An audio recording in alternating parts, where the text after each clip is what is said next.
If you use a walker or wheelchair of any kind of mobility issue, you know how much other people take getting around for granted. Steps, narrow doorways, crumbling pavement. Our built world presents obstacles everywhere. It can be exhausting or just impossible to get around. The village of Saranac Lake is trying to quantify those obstacles in its public parks, one step on the way to making them more accessible for all. That's today's story of the day. Support for Story of the Day comes from the Wild Center in Tupper Lake, dedicated to strengthening visitors' connections to the natural world. More at wildcenter.org.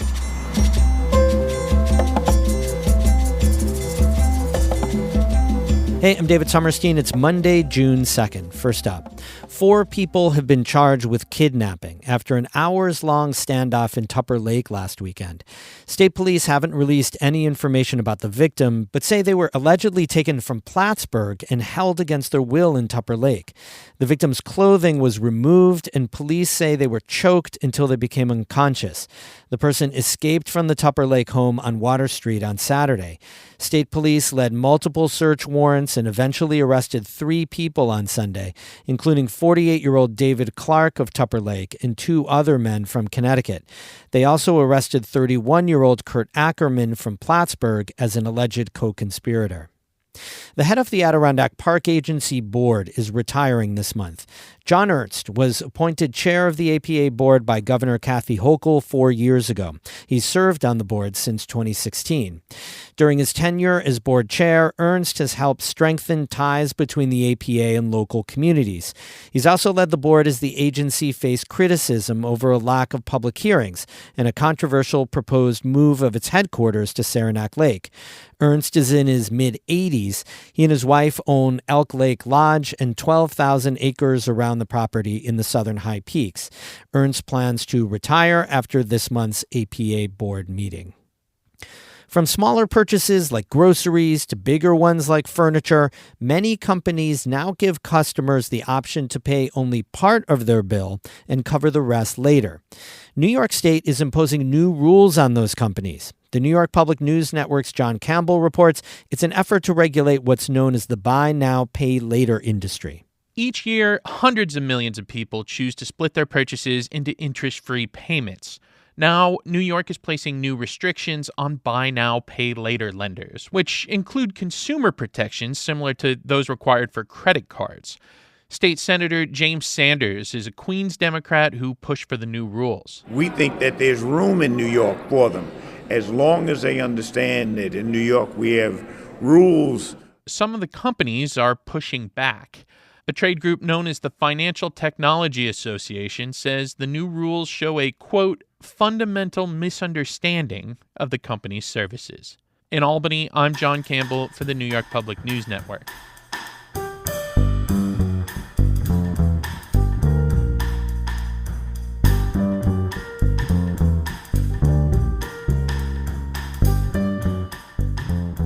As summer approaches, many of us will head to our local parks for a barbecue, a swim, maybe catch a fireworks show. But for people with disabilities, outdated infrastructure can make parks difficult or even impossible to enjoy.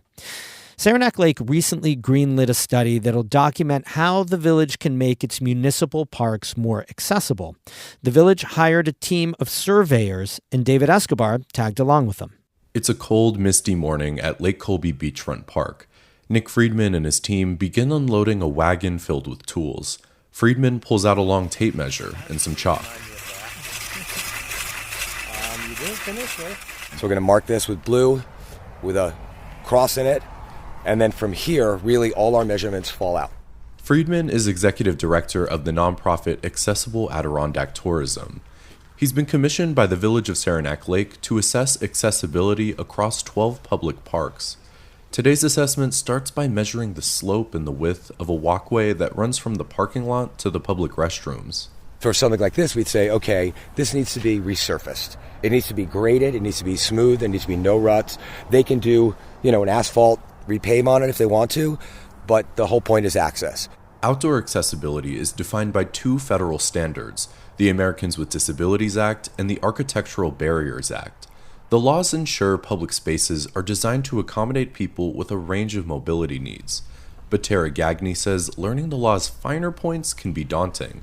She's the team's note-taker. There's lots of guidelines to go by, lots of technicalities, lots of people involved. It's very complicated. Things take a lot of time, but I'm noticing that it's all doable. Beyond slope and surface, Friedman is on the lookout for smaller, sometimes less obvious accessibility improvements that would make the park easier to navigate. And there's no accessible signage at all. So a person with a disability may not know which way they're supposed to go. And it's not just for people in wheelchairs. It's for little children. It's for our aging population. It's for the kid who sprains their ankle in soccer practice. It's for everybody. After cataloging outdoor walkway measurements and checking the number of accessible spaces in the parking lot, the team moves on to the park's bathroom. It's a small building with public showers and changing areas. But entering the space presents a problem. Height to first step, 9 inches. Height to second step, 7 inches. There's about a 1.5 foot climb to get into the bathroom. Lynn DeWalt, who uses a wheelchair, has to switch to a forearm crutch to manage the stairs. I'm fortunate enough to get out of the wheelchair. How would someone who is wheelchair bound get up into the bathroom in the first place, because there's steps, no ramp, and then in the second place get in there and have some of those spaces too narrow, too small to get a wheelchair in and get turned around, let alone be comfortable. DeWalt lost a leg in a motorcycle accident 2 years ago and now uses a prosthetic. He says his involvement in the project is personal. Before the accident, I didn't think much about these type of issues, and living it really opened my eyes, and so I wanted to raise awareness. And so being able to help, even in this small capacity of coming out and helping with the assessments and raising the awareness of people, that's really important to me. Accessibility upgrades are becoming a bigger priority for officials in Saranac Lake. Leaders had already approved a plan to make the village's downtown Riverwalk more accessible.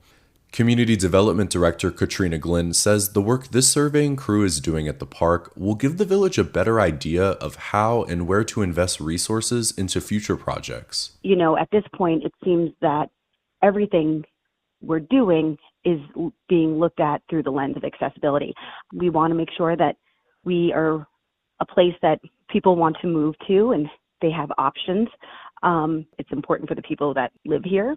It's important for tourism. Paper towel dispenser right, 44. Inside the bathroom, Friedman measures the width of the doorways, the height of soap dispensers and sinks, and the dimensions of the bathroom stalls. But he says seeing DeWalt's experience navigating the bathroom paints a broader picture than the calculations he's recording in a notebook.